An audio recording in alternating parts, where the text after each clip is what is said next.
মফস্বলের ঘরে ঘরে এখন পৌষ পার্বণ। শীতের এই সময় কিছু কিছু ফসলি মাঠ থাকে একেবারে শুকনো। সেই শুকনো মাঠে স্থানীয়দের উদ্যোগে আয়োজন করা হয় গ্রাম বাংলার ঐতিহ্যবাহী ঘোড়াদৌড় প্রতিযোগিতা।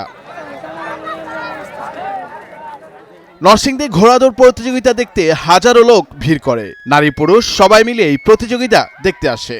উৎসবমুখর পরিবেশের সৃষ্টি হয় এলাকায়। এখানে অনেক মুরব্বী আছেন যারা ঘোড়াদৌড়কে পছন্দ করে। এলাকার মানুষ ঘোড়াদৌড়ের প্রতি বেশ তাদের আকর্ষণ ও ভালোবাসা রয়েছে। সেই সুবাদে আজকে ঘোড়াদৌড় আয়োজন করা হয়েছে। এখানে হাজার হাজার নারী দর্শক ও পুরুষ দর্শক হাজির হয়েছে।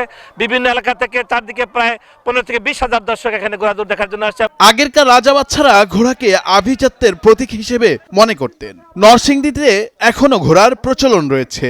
গাজীপুর টাঙ্গাইল থেকে ঘোড়ার গাড়ি ভাড়া করে আনা হয় এই এলাকায়। বাংলাদেশের একটা ঐতিহ্যবাহী অংশবিদায় এই ঘোড়াদৌড় সবাই দেখতে আসছে, আমরা এসেছি এবং এই ঘোড়া খুব প্রাণবন্ত হয়েছে। ছোট ছোট সহিষ্যা যে সুন্দর এবং দক্ষভাবে সেই ঘোড়াদৌড়ে অংশগ্রহণ করেছে।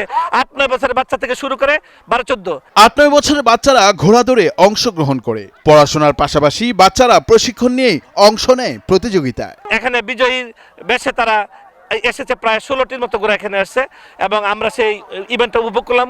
হর্স রেস যাকে বলে। প্রতি বছরই ঘোড়াদৌড় প্রতিযোগিতা অনুষ্ঠিত হয়। আগত দর্শনার্থীরা জানান সারা বছর এই উৎসবের জন্য অপেক্ষায় থাকেন। হারিয়ে যাওয়া ঐতিহ্যকে ফিরিয়ে আনতেই ব্যতিক্রমী এই আয়োজন। এটা প্রতি বছরই এখানে অনুষ্ঠিত হয়। এই হারিয়ে যাওয়া ঐতিহ্যকে আবার জনগণের সামনে তুলে ধরেছে।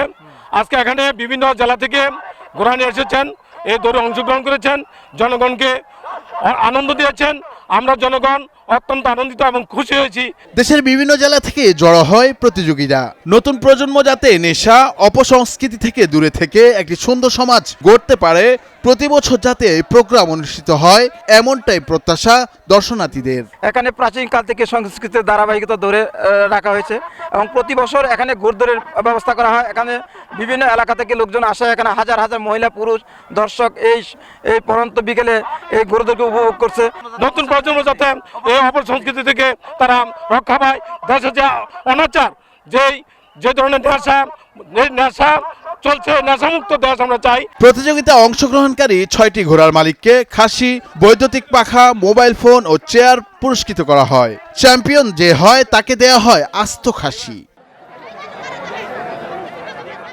নরসিংদীর মানুষ ঐতিহ্যবাহী খেলাধুলা, সংস্কৃতি, নাটকের সঙ্গে জড়িত অনেক আগে থেকেই। আগামীতেও থাকবে এমনটাই প্রত্যাশা একদরিয়া এলাকার মুরব্বীদের। এই গ্রামের মানুষ আগ থেকে এই খেলাধুলা, সংস্কৃতি, নাটক, ঘোড়াদৌড় অনেক কিছুতেই তারা জড়িত ছিল। তবে এইটা অনেক দিন ধরে ওইখানে এই মাঠে ঘোড়াদৌড় চলছে, আগামী দিনেও চলবে, এটি আমাদের প্রত্যাশা। নুরুল আফসার, নয়া দিগন্ত।